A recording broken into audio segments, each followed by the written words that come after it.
আসসালামু আলাইকুম everyone, welcome to জান্নাত কুকিং চ্যানেল।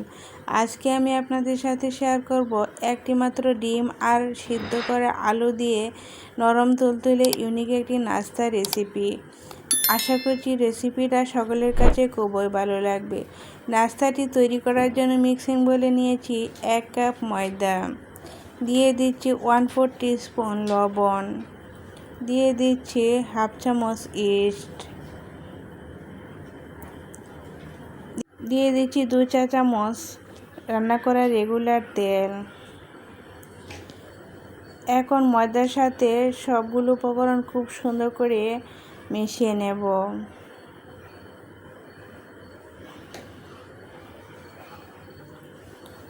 এখন দিয়ে দিচ্ছি কুসুম গরম পানি। যেহেতু এখানে ইস্ট দিয়ে নাস্তাটি তৈরি করব, তাই এখানে কুসুম গরম পানি দিয়েই ডোটা তৈরি করে নিতে হবে।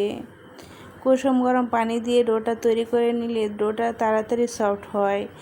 এখন আমি ডোটা তৈরি করে নিয়েছি, আর এই ডোটা সফট করে তৈরি করে নিতে হবে, খুব বেশি সফট করা যাবে না।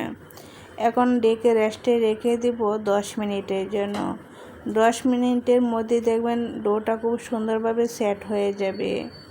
আর একটা সিদ্ধ করা ডিম নিয়েছি, ডিমটা আমি নাইফের সাহায্যে এরকম পিস করে নিচ্ছি, এরকম গোল গোল করে পিস করে নিয়েছি। আর এদিক দিয়ে আমার রেস্টে রেখে দেওয়া ডোটা খুব বেশি সফট হয়ে গিয়েছে আর খুব সুন্দরভাবে সেট হয়ে গিয়েছে। এখন অল্প অল্প ডো নিয়ে আমি গোল শেপ দিয়ে নিচ্ছি। আর এই নাস্তাগুলো তৈরি করতে কোনো রকম বেলাবেলির ঝামেলার মধ্যে যেতে হবে না, আপনার হাতেই কিন্তু নাস্তাগুলো তৈরি করে নিতে পারবেন। ছোট ছোট করে এরকম রুটি তৈরি করে নিয়েছি হাতের সাহায্যে। হাতে চেপে চেপে কিন্তু এই রুটিগুলো তৈরি করা যায়।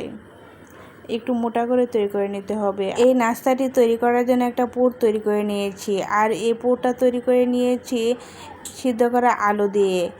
দিয়েছি এর মধ্যে অনেক ধরনের মশলা, দিয়েছি মরিচের গুঁড়া, ধনিয়া গুঁড়া, হলুদের গুঁড়া, লবণ, ভাজা জিরা গুঁড়া, গরম মশলা গুঁড়া, ধনেপাতা কুচি। এই ধরনের সব কিছু দিয়ে আমি এই পুরটা তৈরি করে নিয়েছি।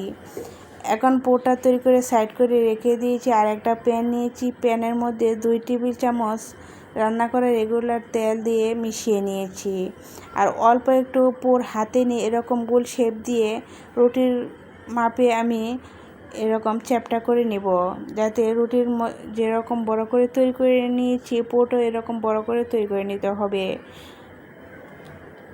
এখন আমি একটা রুটি প্যানের মধ্যে দিয়ে দিয়েছি। ওই রুটিটার মধ্যে আমি পুরটা দিয়ে সেট করে নিয়েছি। হাতে চেপে চেপে কিন্তু সেট করা যাবে, খুব সুন্দর করে সেট করে দিয়েছি।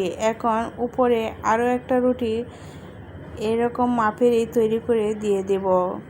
এখন একটা ডিমের স্লাইস মাঝ বরাবর দিয়ে দিয়েছি। আর একটা রুটি তৈরি করে রেখেছিলাম, ওই রুটিটা দিয়ে রেখে দিয়েছি। এরকম করে নাস্তাগুলো তৈরি করে নেব। আরও একটা দেখিয়ে দিচ্ছি। প্রথমে একটা রুটি প্যানের মধ্যে দিয়ে উপরে অল্প একটু পুর খুব সুন্দর করে গোল শেপ দিয়ে নেব, তারপর চ্যাপটা করে রুটির মাপে তৈরি করে নেব। রুটির মাপে তৈরি করে রুটির উপরে দিয়ে দিব। রুটির উপরে খুব সুন্দর করে সেট করে দিতে হবে, যাতে রুটির বাহিরে চলে না যায়। এখন পুরের মাঝ বরাবর দিয়ে দিচ্ছি একটি ডিমের স্লাইস। এখন আরও একটা রুটি দিয়ে রেখে দিচ্ছি। ওই রুটিটা কিন্তু আগের রুটির সমমাপে তৈরি করে নিতে হবে। এরকম করে সবগুলো নাস্তা আমি তৈরি করে নিচ্ছি।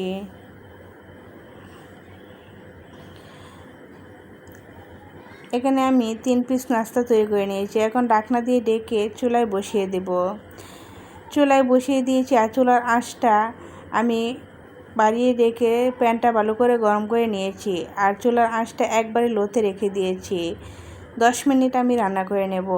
আর চুলার আঁচ কিন্তু বাড়ানো যাবে না, একবারে লোতে রেখেই কিন্তু নাস্তাগুলো ভেজে নিতে হবে। আর এখানে বেশি তেল দেওয়া যাবে না, চাইলে আপনারা তেল ছাড়াও কিন্তু ভেজে নিতে পারবেন।